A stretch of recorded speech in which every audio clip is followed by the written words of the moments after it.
The following video contains language that may be inappropriate for young viewers. Viewer discretion is strongly advised. Welcome to Behind the Bars, where we bring the unseen and the unheard stories from the depths of the prison system to the forefront. I'm your host, Jason Boss, and together we'll explore the madness, the chaos, and the harsh realities hidden behind the steel doors of prisons worldwide. From the local jailhouse to death row across the world, we'll show you the isolation, the seclusion, and the decades spent enduring unimaginable conditions. These are the stories of survival, struggle, and humanity in places most of us will never see. We're here to shine a light on what society often forgets, the voices of the incarcerated. Each story is real, each voice is authentic, and every moment reveals the raw, unfiltered truth of life behind the bars. Join me for a journey like no other, a journey into the darkness, the truth, and the resilience of the human spirit. This is Behind the Bars, real life, real stories. Welcome to Behind the Bars. I'm your host, Jason Boss. Today we delve into the perplexing case of Charles Mamou Jr., a man who has spent over 25 years in solitary confinement for a crime he staunchly asserts he did not commit. A crime that, upon scrutinizing court documents, raises significant doubts about his guilt. In December 1998, a drug deal in Houston, Texas spiraled into chaos. The encounter led to a violent shootout, resulting in the tragic deaths of Terrence Gibson and 17-year-old Mary Carmouche. Prosecutors alleged that Mamou orchestrated the botched drug transaction, during which he fatally shot Gibson, abducted Carmouche, and later took her life. Notably, an all-white jury convicted Mamou, a black man, raising concerns about racial biases in the judicial process. Mamou has consistently maintained his innocence, and a thorough examination of the court documents reveals inconsistencies and a lack of concrete evidence tying him to the crime. Despite these uncertainties, he was sentenced to death and has been confined in isolation for over a quarter of a century. In this episode, we will meticulously analyze the court transcripts, uncover overlooked details, and question the integrity of the investigation and trial. Is Charles Mamou Jr. an innocent man wrongfully imprisoned? Join us as we seek to uncover the truth. From Behind the Bars, this is one controversial case. Stay tuned. This is an episode you won't want to miss. Sentenced to die, Charles Mamou has always maintained his innocence. The prosecution presented an elaborate story of a man who went on a shooting rampage that included a sexual assault. That story was then shared by the media. What took place on December 6, 1998, according to witness testimony and actual evidence, began with an attempted robbery. The prosecution's witness, Kevin Walter, helped arrange the sham drug deal through a cousin from Sunset, Louisiana. Walter testified during the trial regarding the robbery of Charles Mamou. You didn't have any guns? One. One gun? Exact. Terrence Gibson? Yes. And that was going to take care of whatever was necessary in terms of getting the $20,000 from Chucky Mamou, correct? Correct. Let's back up for a second. Tell me, describe to the members of the jury, what was your plan? Just tell them in your own words. What was the plan to get the money? Let them know. See the money, count the money, and see can I walk away with the money. That was my plan. So if the police weren't there, you would do whatever it takes to take the money? Fair statement? This is all about you getting 20 grand, right? Right. I believe your testimony when Mr. McClellan was talking to you was the plan was to rob the defendant, Charles Mamou, correct? Correct. So you're feeling comfortable that's where you're going to rob him? At that store over there? Yeah, I feel more comfortable off Cavalcade. You never had any intention of giving him any dope? Right. From start to finish, your plan is to rip him off? Right. At some point, when it's obvious to you that $20,000 is no longer an issue according to your testimony, and it's only $4,500, you're still wanting to rip him off even for the $4,500? Yeah. But you had already planned for everybody that was going to meet after you had ripped off Chucky Mamou of his money? Yes. After testifying to picking up Mary Carmouche, Kevin Walter continues to describe the plan. So you drive all the way from the northeast side of town down to the Bennigans, and Miss Carmouche is with you at that time? Yes. What is your plan at that point when you're going to the Bennigans? Can you still see the money, count the money, take the money? Exactly. So you know, when you get to that location, all four of you, that your plan is still to rip him off. Now at this point, do you believe there is still $20,000 at stake? Yes. Okay. So before you go to Bennigan's, you're still thinking, 20 grand is what I'm going to be able to walk away from if I pull this off? Yes. Were you thinking at that point that you're still going to pull this off, the plot to take his money? Yes. Your thing at that point, as you're sitting there at the Bennigans, is getting closer and closer. We're finally going to be able to pull this off. Right? Once we count the money. You were just going to rip him off? That's what, yeah. You weren't going to try and rob Mr. Mamou in the middle of the Fiesta store parking lot, were you? Yes. If he would have counted the money there, we would have took it. So now we've been through several failed attempts to be able to rip him off, correct? Yeah. That is, now your plan is to go wherever Chucky Mamou drives, and that's where you're going to rip him off? If we followed him, yes.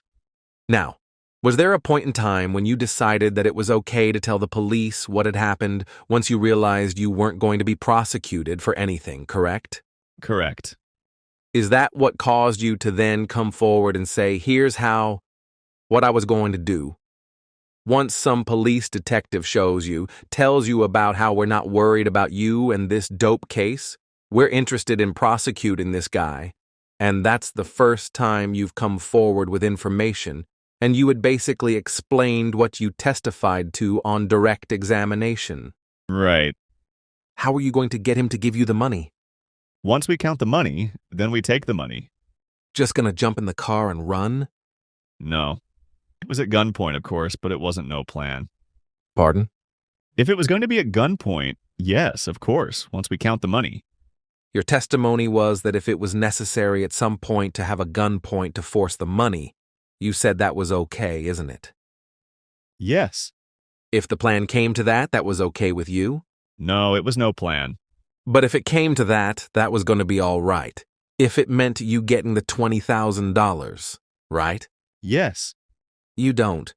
After it's obvious that you're going to be going to Bennigan's, right? You don't let Mary Carmouche off. You don't take her home, do you, before going there? No. When did you see Terrence Gibson with a gun? Early. But you knew he had a gun? Yes.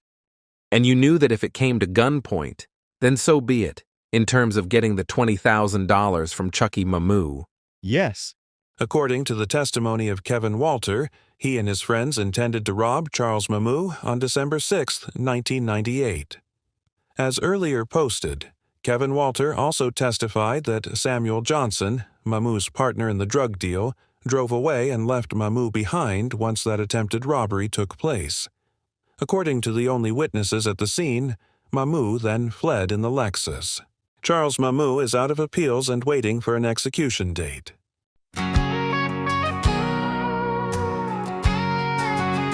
He said he was a killer, they made up a tale, painted him guilty, locked him in a cell. But the words in the courtroom, they tell something new. A plan to rob a setup, what's really the truth? The witness spoke, the papers lied, the whole world watched and let it slide. Now he's out of time, no place to run, a man left waiting for the rising sun. And he's waiting on the truth, but the truth ain't free. When the system's got a plan, ain't meant to see. Ain't no mercy when the deal's been made. Now he's running out of time, just a name on a page.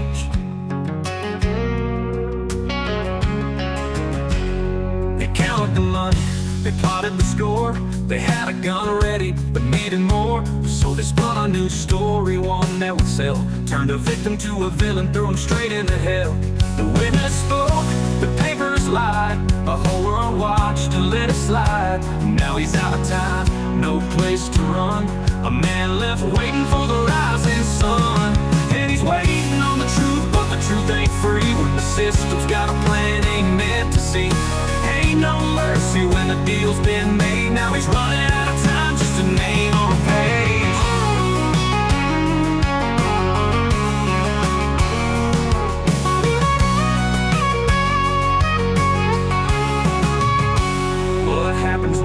facts don't fit the crime, when the ones who should listen just close their eyes.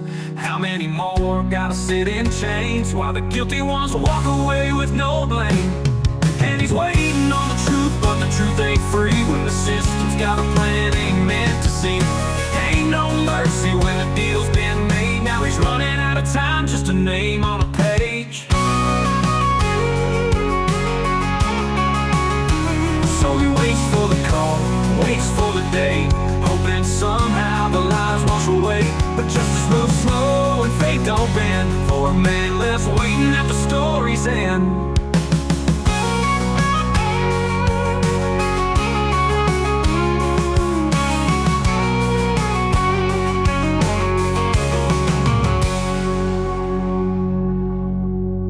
They counted the money, they plotted the score. They had a gun ready, but needed more. So they spun a new story, one that would sell. Turned a victim to a villain, threw him straight into hell. The witness spoke, the papers lied, the whole world watched and let it slide. Now he's out of time, no place to run, a man left waiting for the rising sun. And he's waiting on the truth, but the truth ain't free when the system's got a plan ain't meant to see. Ain't no mercy when the deal's been made. Now he's running out of time, just a name on a page. What happens when the facts don't fit the crime, when the ones who should listen just close their eyes? Hi everybody, my name is Jason Boss and I'm the host of Behind the Bars. First, I want to thank you for watching, sharing, and supporting our channel. This project means the world to us because it's about giving a voice to the unheard. The men and women behind the bars who share their raw, unfiltered stories of life, mistakes, redemption, and lessons learned. But here's the reality. Because of the nature of our content, Behind the Bars will never be monetized by YouTube. And that's okay. We're not doing this for the money, but to keep telling you these stories, to keep bringing you interviews from across the plains, we need your help. Right now, we're sitting on over 15 incredible interviews that are waiting to be edited and shared. We've got the footage, but we need the resources. More interviews mean more editors, more work, and a bigger team to make this vision a reality. And that's where you come in. By becoming a Patreon today, you're not just helping bring us these stories to life. You're also getting exclusive access to behind the scenes conversations and untold stories that won't be available on YouTube. These are the moments that take you deeper into the lives of our interviewees, as well as the challenges and triumphs we face while we are creating this channel. If you've ever been moved by one of these stories, if you believe in the power of second chances and in a shining light on the human experience, please consider supporting us. With your help, we can reach further and roll out even more of the content you love. So from the bottom of my heart and from all of us here at Behind the Bars, thank you for being a part of this journey. Much love to you, y'all, and we'll see you in the next episode.